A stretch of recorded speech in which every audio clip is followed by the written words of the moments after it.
Do you know who the biggest simp in One Piece is? What about who's the unluckiest pirate, the worst father, or who's got the biggest glow-up? Well, today I'll go over every super weird record holder in One Piece. And some of these records are just so weird. So, let's just start with the record holder for the absolute biggest glow-up in the entire series.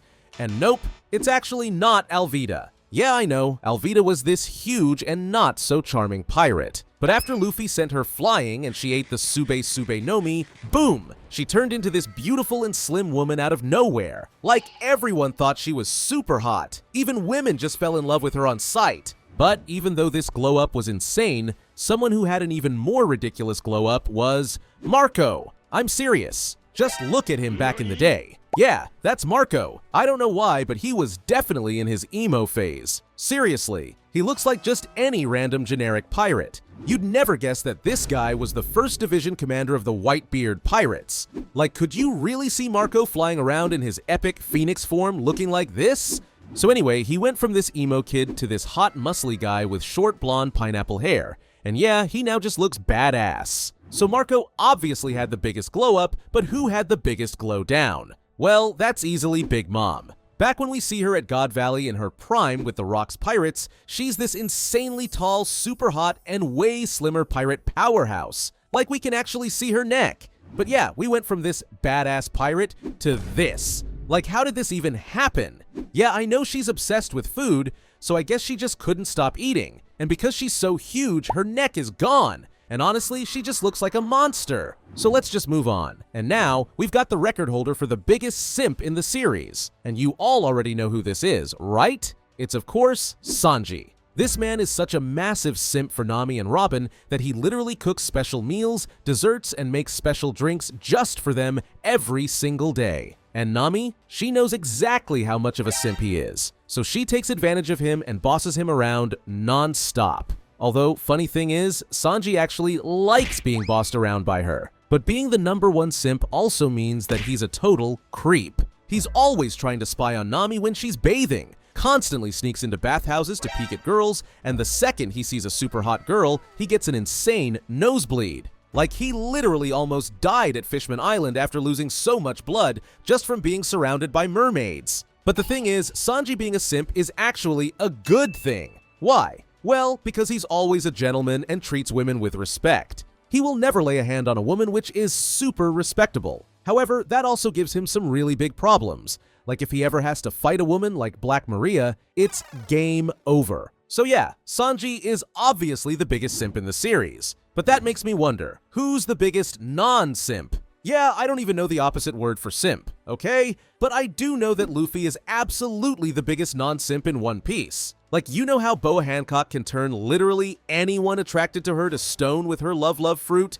Well, that doesn't even work on Luffy. Nope, he's not attracted to her at all. Not even when he literally saw her naked could he be turned to stone. But not only that, this guy literally also hits women. And not only in fights when it's life or death like against Big Mom, he literally punched Vivi to help her get focused. So yeah, this guy only simps about one thing in life, and that's steak. But alright, let's move on to the unluckiest pirate in the entire series. And here, we gotta talk about Eustace Kid. Because ever since this guy crossed paths with Luffy at Sabaody, he's been really unlucky. For example, he ran into the red-haired pirates during the time skip and decided to challenge them. And well, he got his left arm blasted off by Ben Beckman. Then later, when he had a meeting with Appu and Hawkins on a completely random island in the New World, boom! Kaido literally falls from the sky out of nowhere and lands right on the island. Yup, that's insanely unlucky. Kaido then of course one-shots him and takes him captive, while Appu and Hawkins just betrayed him. Then after Kaido and Big Mom finally are defeated at Onigashima, Kid leaves Wano behind with his crew. But he literally runs straight into the red-haired pirates again, and this time Shanks literally deletes him. So yeah, this guy is insanely unlucky.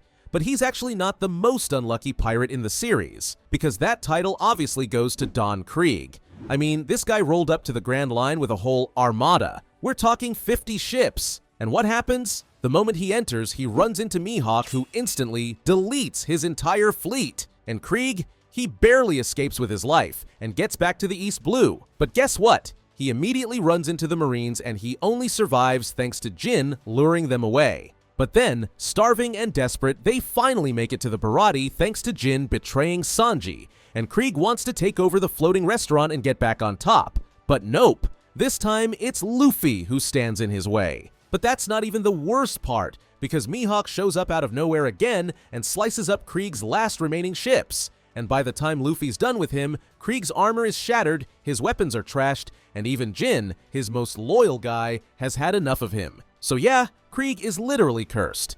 Alright, enough about being unlucky. Instead, who's the luckiest character in the series? A lot of people might say it's Usopp, or maybe Buggy, since he literally became an emperor thanks to pure chaos and dumb luck. But nope, the luckiest guy in the series? That's Luffy. Like, come on! This guy literally survived eating a poisonous fish because randomly Sanji's sister Reiju just happened to be nearby and just happened to have the exact power needed to suck the poison out of his body. Then Luffy had the only ability on the planet that could counter Enel's god-tier lightning, rubber. And remember when Buggy was about to execute him in Logtown? Boom! His father finally decided to show up out of nowhere with lightning casually striking Luffy's platform, saving his life. Let's also not forget that Magellan should have killed him with his poison at Impel Down, but somehow Bon Clay just happened to drag him to the one person who could save him, Eva. Plus, if he didn't have the Hito Hito no Mi model Nika fruit, which literally no one knew he had as we all thought he just had the Gomu Gomu no Mi,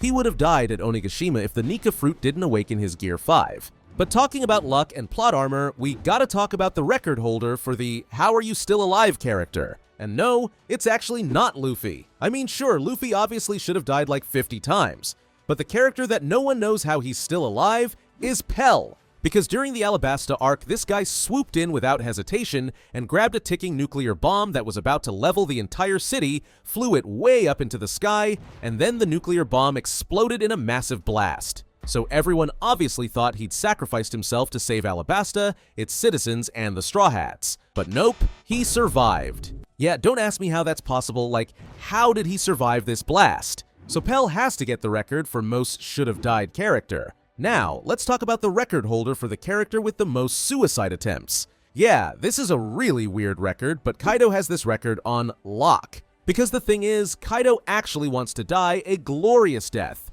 which is why the first time we saw this monster, he tried to kill himself by jumping off a sky island 10,000 meters up in the sky, creating a massive crater and shockwave strong enough to sink a large ship.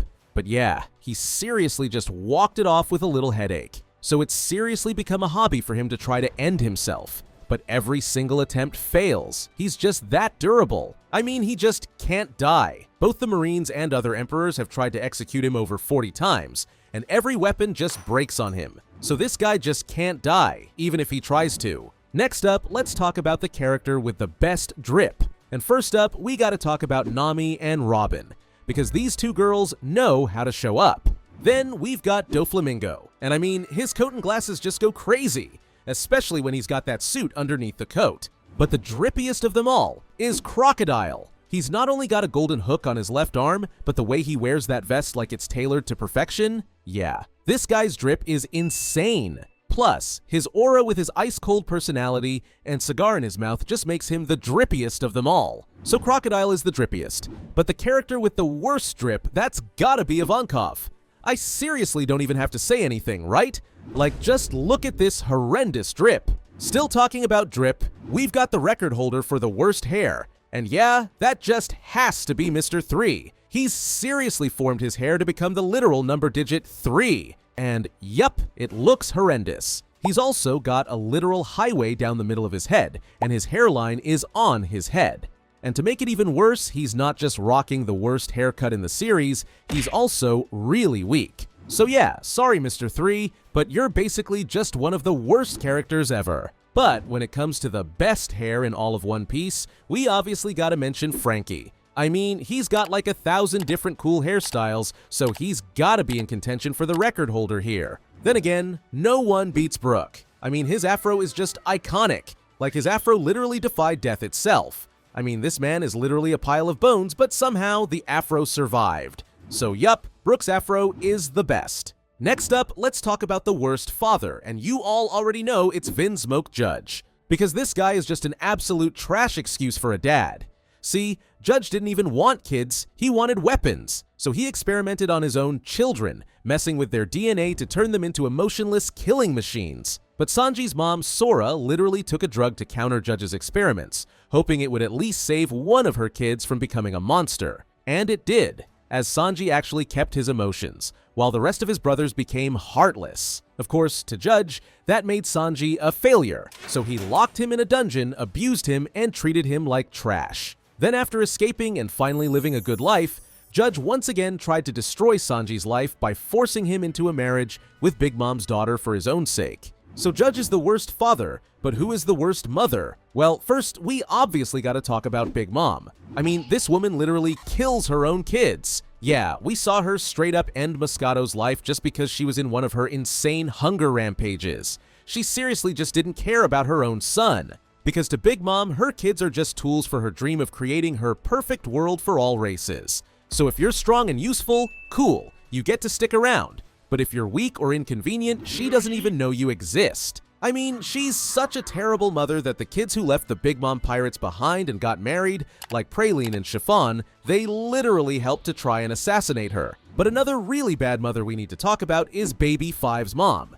Because when Baby Five was just 5 years old, her mom straight up abandoned her in the mountains. Not only that, but before leaving, she told her own daughter that she was utterly useless. Yeah, that messed Baby Five up for life. Because from that moment on, Baby Five spent her whole life desperately trying to feel needed, doing anything and everything just so someone would say she was useful, like Sai. So, who wins the title of worst mother in One Piece? Well, it's gotta be Baby Five's mom, because not even Big Mom would leave her 5-year-old in the wild. Like, don't forget that Big Mom's also got her mother mode, which means she gets super gentle and protective around kids under 10. Remember how she protected Tama? So yeah, Baby Five's mother is the worst mother in the world. Next up is the weirdest power source, and all I gotta say is Cola, and you all know I'm talking about Franky. Yup, Franky's cyborg body literally runs on Cola, and I know, that's just so weird.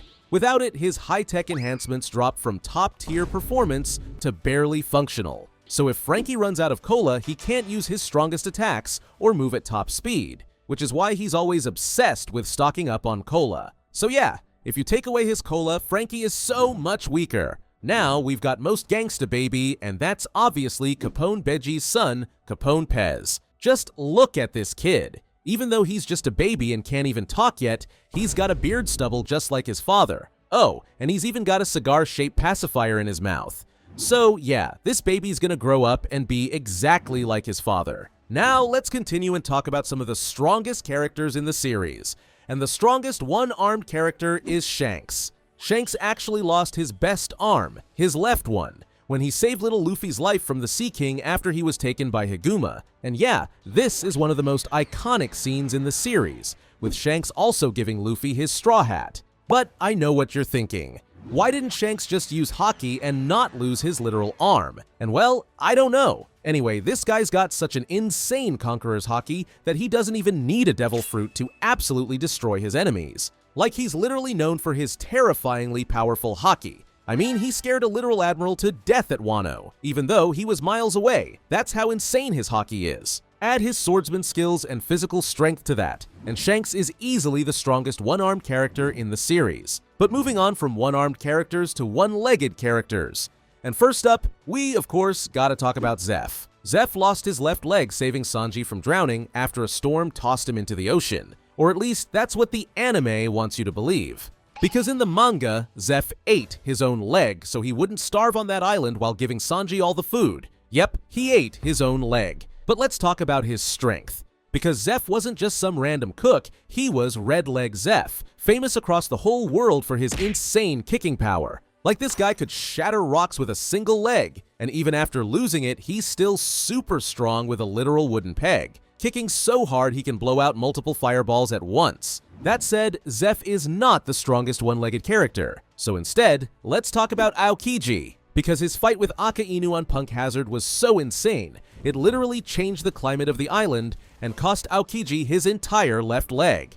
And what did he do after losing it? Well, he just made a new one out of ice using his Devil Fruit. And honestly, calling him the strongest one-legged character kind of feels like cheating, because his icy prosthetic works almost exactly like a real leg. So instead, the strongest one-legged character is Inuarashi. Yeah, he lost his leg while being tortured by Jack, but that only happened because he refused to sell out Raizo. That's how insanely loyal this guy is. But honestly, losing a leg somehow made him even more badass, because he literally uses a sword as a prosthetic. Yeah, he's already a beast of a swordsman, but now he's rocking a built-in second weapon, basically turning him into a two-sword style monster. On top of that, Inuarashi has crazy physical strength and insane durability. And then we get to his Sulong form, where under the full moon he becomes a complete nightmare, way faster, way stronger, way more agile, and all with lightning-charged electro attacks, making him able to take down almost anyone. Someone else who holds the record for the strongest, but this time, the strongest left-handed character is Zoro. Yup, Zoro is actually left-handed, and we know this because Zoro actually keeps his swords on his right hip, which makes it easier for him to take out his swords with his left hand. Plus, his one-sword style techniques have almost always been executed with his left hand. Anyway, Zoro is of course the right-hand man of Luffy, and the future world's greatest swordsman. Seriously, Zoro is so strong now that he even left a scar on Kaido, which only Odin had done before him. So, Zoro's strength, endurance, and sheer willpower make him one of the strongest. And I know all One Piece fans, like me, are waiting for the day he'll challenge Mihawk. But what about the strongest right-handed character? Well, we've got a lot of them, like Luffy, Kaido, Roger, and even Garp.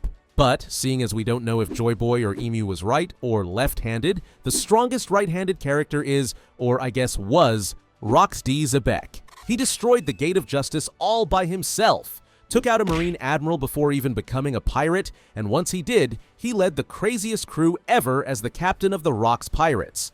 Whitebeard, Kaido, Big Mom, Shiki, and more, all under him. If you're the captain of that crew, you've gotta be on a whole nother level. And his dream? Well, Rocks casually just wants to be the king of the entire world, and to achieve this dream, he leaves mass destruction wherever he goes. He was just that powerful. Like, it took both Garp and Roger teaming up just to stop him, so he's easily the strongest right-handed character. Now, the last strong record we gotta talk about is the strongest gay character in the series. Yup, and that's of course Ivankov. Eva isn't just a commander of the Revolutionary Army, he's literally the greatest Okama in the world and an absolute monster in combat. He's crazy strong, insanely fast, super agile, and a ridiculous martial artist with ridiculous endurance. Plus, Iva's also got the Horu Horu no Mi, which makes Iva able to create special hormones that can grant physical characteristics that are advantageous in combat, like simply making his head way bigger so his Death Wink technique became a much more powerful version called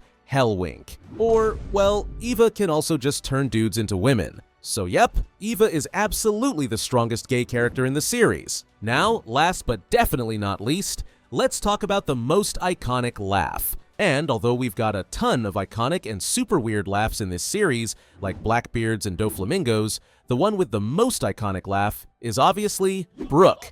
What's your favorite weird One Piece record? Let me know in the comments below. Thanks for watching, and watch this video next.